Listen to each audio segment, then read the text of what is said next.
Salut à toi et bienvenue sur la chaîne chrétienne YouTube, TLA TV. Ici, nous te proposons des livres audio d'exception, des prédications et enseignements riches, des podcasts ainsi que des vidéos de temps d'adoration et prière dans le but d'accroître ta connaissance en Christ, parce que nous sommes convaincus qu'il s'agit d'éléments importants sur lesquels les enfants de Dieu peuvent s'appuyer pour mener une vie chrétienne de manière efficace, productive et laisser un héritage aux générations à venir. Aujourd'hui, nous lançons notre bibliothèque virtuelle dans laquelle tu retrouveras des livres spéciaux, qui te changeront en un autre homme, plus spirituel, plus fort, plus consacré, afin de t'épauler à devenir l'homme ou la femme selon le cœur de Dieu. Pour faire décoller ce projet ambitieux, devenir l'un des incontournables médias chrétiens avec la plus grande bibliothèque virtuelle de livres chrétiens. Les 100 premières personnes qui prendront un abonnement auront une réduction de 33%. Soit une inscription à 5,99 € pendant 2 mois. Si tu désires être ajouté à notre canal Telegram pour avoir part aux livres de la bibliothèque virtuelle, tu n'as qu'à écrire en commentaire « Bibliothèque » et une personne s'occupera de te contacter afin de t'enregistrer. Ensemble, nous pouvons rendre ce rêve concret. Prêt à faire partie de cette aventure ? Sans plus tarder, lançons-nous à l'écoute de ce merveilleux livre, intitulé Intégrité, les principes de l'éthique de chrétienne. De Richard Monsieur Davis. Richard Monsieur Davis est le doyen de la faculté de théologie du Texas Bible College à Lufkin dans le Texas. Il est aussi évangéliste et enseignant itinérant. Pendant 45 ans, il a servi en tant que pasteur, rédacteur en chef des programmes, dirigeant d'organisations d'église et membre de la faculté du collège biblique. Il aime passer son temps libre avec son épouse Sharon, ses 3 filles et ses 10 petits-enfants. Chapitre 5. L'éthique au sein des relations horizontales. S'il est possible, autant que cela dépend de vous, soyez en paix avec tous les hommes. Romains 12, verset 18. Recherchez la paix avec tous et la sanctification, sans laquelle personne ne verra le Seigneur. Hébreux 12, verset 14. Nous avons commencé cette étude en exposant quelques chapitres fondamentaux qui contiennent des principes importants pour comprendre le sens de l'éthique de la conduite. Sur ce fondement, nous verrons le monde et les gens avec lesquels nous interagissons tous les jours. Quelles sont les règles d'éthique concernant les relations entre les gens? Nous allons élargir dans ce chapitre le domaine d'éthique chrétienne. Que faut-il pour que 2 personnes s'entendent? La réponse remonte à l'enfance. Rappelez-vous lorsque vous étiez tout petit et un autre enfant voulait le jouet que vous aviez dans la main. Cet enfant n'était pas intéressé par ce jouet jusqu'au moment où vous l'avez pris. Et soudain, c'est devenu le jouet qu'il lui fallait. Ou, l'inverse aurait pu également se passer, puisque nous sommes tous nés avec la même nature humaine égoïste. L'égocentrisme est un caractère que nous devons vaincre et contrôler si nous voulons nous entendre avec les autres. Peu avant mon mariage, un cher ami pasteur m'a très gentiment donné des conseils concernant le mariage. Devant l'idée préconçue que le mariage est à part égale, il a nié ce fait en totalité. Décrivant le mariage plutôt comme une partie à 70% et l'autre à 30%. Quelquefois on est à 70% et quelquefois on est à 30%. Autrement dit, un mariage réussi est continuellement basé sur le principe du donnant-donnant par le mari et par la femme. Cela demande que 2 adultes matures admettent que nul n'obtiendra toujours ce qu'il veut. Il faut que les 2 renoncent à leurs ambitions égoïstes dans l'intérêt de la relation pour le bien mutuel.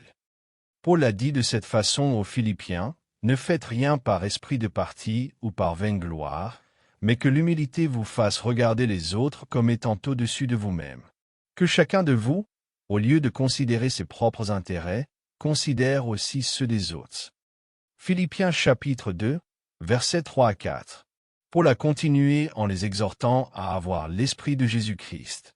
Pour notre salut, Christ a mis de côté sa réputation et il est devenu un serviteur, s'humiliant et mourant sur la croix pour nous sauver. Philippiens 2, versets 5 à 11. Quel bel exemple Christ nous a-t-il donné? Être prévenant à l'égard des besoins, des pensées, des opinions et des désirs des autres est la vraie clé de la réussite des relations. La patience, la gentillesse, la compréhension, la tolérance et l'amour sont quelques qualités chrétiennes qui permettent à une personne d'avoir de bonnes relations avec ses amis. Elles sont toutes indispensables pour créer un code de conduite éthique envers nos semblables. Partie 1. Les relations horizontales par rapport aux relations verticales. Qu'est-ce que les relations horizontales? Les relations horizontales font allusion à celles que nous entretenons, par opposition aux relations verticales. Les relations verticales sont celles que nous avons avec ceux qui nous dirigent ou envers ceux que nous dirigeons. Traiter les autres avec gentillesse et bienveillance nous permet d'apprécier des relations qui sont réciproquement avantageuses et agréables et qui reflètent des qualités de l'éthique chrétienne pure.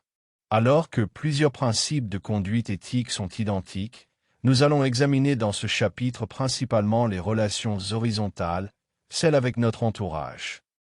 Partie 2. La règle d'or. Comme je l'ai mentionné précédemment, la règle d'or est essentielle à l'ensemble du comportement éthique. Jésus était direct et clair dans son analyse. Tout ce que vous voulez que les hommes fassent pour vous, faites-le de même pour eux, car c'est la loi et les prophètes. Matthieu 7, verset 12. L'un des plus grands principes de l'éthique chrétienne consiste à traiter les autres comme nous voudrions être traités. C'est aussi simple que cela. Si vous ne voulez pas qu'on vous traite d'une certaine manière, pourquoi voudriez-vous traiter une autre personne de cette manière? Traitez les autres avec respect et vous recevrez la même chose. L'humilité conduira une personne à moins penser à elle-même et davantage aux besoins et problèmes des autres. Le prophète Michée a exprimé avec concision le point de vue du Seigneur, relatif à l'essence fondamentale de la conduite éthique dans sa prophétie. On t'a fait connaître, ô homme, ce qui est bien. Et ce que l'Éternel demande de toi, c'est que tu pratiques la justice, que tu aimes la miséricorde et que tu marches humblement avec ton Dieu. Michée 6, verset 8. N'est-ce pas le point crucial d'une bonne vie et de relations fructueuses avec les autres? Pour apprécier les relations harmonieuses avec notre entourage, il nous faut observer la règle d'or. 1. Faire ce qui est juste. 2. Accorder la miséricorde. 3. Marcher humblement avec Dieu. Ce n'est pas difficile à comprendre, mais ce n'est pas facile à mettre en pratique. Romains 12 décrit d'excellents principes que nous devrions poursuivre. Ils nous aideront à mener une vie d'éthique pure vis-à-vis des autres. Paul a d'abord exhorté les Romains à offrir leur corps comme un sacrifice vivant, à ne pas penser sans arrêt à leurs propres orgueils, besoins et désirs, versets 1 à 2. Puis, il les a avertis de ne pas avoir une trop haute opinion d'eux-mêmes, verset 3. Paul essayait de les écarter de l'égocentrisme en faveur de l'humilité. Un chrétien devrait vivre en se sacrifiant pour Christ et pour le corps de Christ, l'Église. Voir Romains 12, versets 4 à 8. Dans le reste du chapitre, Paul a mentionné un grand nombre de principes et de caractéristiques que nous devons tous nous efforcer d'atteindre. Si nous les appliquons, nous découvrirons plusieurs excellentes clés concernant la conduite éthique au sein de notre entourage. Nulle part ailleurs dans les Écritures de Paul, nous ne trouvons de telles recommandations. Dans ces 5 versets, il y a 13 exhortations concernant l'amour envers des chrétiens jusqu'à l'hospitalité à l'égard des étrangers. Il n'y a aucun verbe conjugué dans le paragraphe. Néanmoins, il y a 10 participes employés à l'impératif. Dans les 3 autres versets, versets 9, 10, 11 et un impératif doit être appliqué. Chacune des 13 exhortations peut être utilisée pour la base d'une prédication. Leurs sujets sont essentiels à la vie chrétienne. Partie 3. Soyez vrais, sans hypocrisie. Avant tout, nous devons être vrais, sincères, honnêtes, avec un cœur pur et sans hypocrisie. Que la charité soit sans hypocrisie. Ayez le mal en horreur, attachez-vous fortement au bien. Romains 12, verset 9. Les gens sont blasés des personnes qui sont fausses, qui se cachent derrière une façade et qui ne sont pas sincères. Ces gens sont des hypocrites. Tout comme les décors de cinéma, les façades apparaissent belles et neuves, mais si nous allons derrière, nous ne verrons que des poutres en bois maintenant la fausse façade. Ces façades ne sont donc pas réelles. Et malheureusement, beaucoup de gens sont comme cela. Leur apparence est agréable, mais il n'y a aucune substance derrière la façade. Le premier et le plus important des principes pour maintenir l'éthique chrétienne est l'authenticité. Le terme « chrétien » suggère qu'une personne est un adepte de Christ et qui lui ressemble. Appartenir à une congrégation religieuse ne fait pas de nous des chrétiens.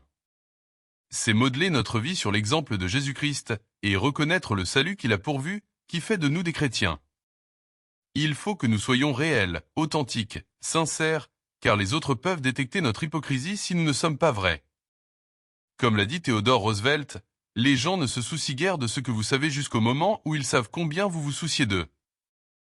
Les personnes que vous côtoyez dans votre vie veulent savoir que vous vous intéressez à eux avec sincérité, que votre souci à leur égard est réel et que vous ne faites pas semblant. Partie 4. Soyez prévenants les uns envers les autres. Si nous sommes sincères dans notre relation avec Jésus-Christ, nous nous efforcerons de traiter les autres avec gentillesse et affection.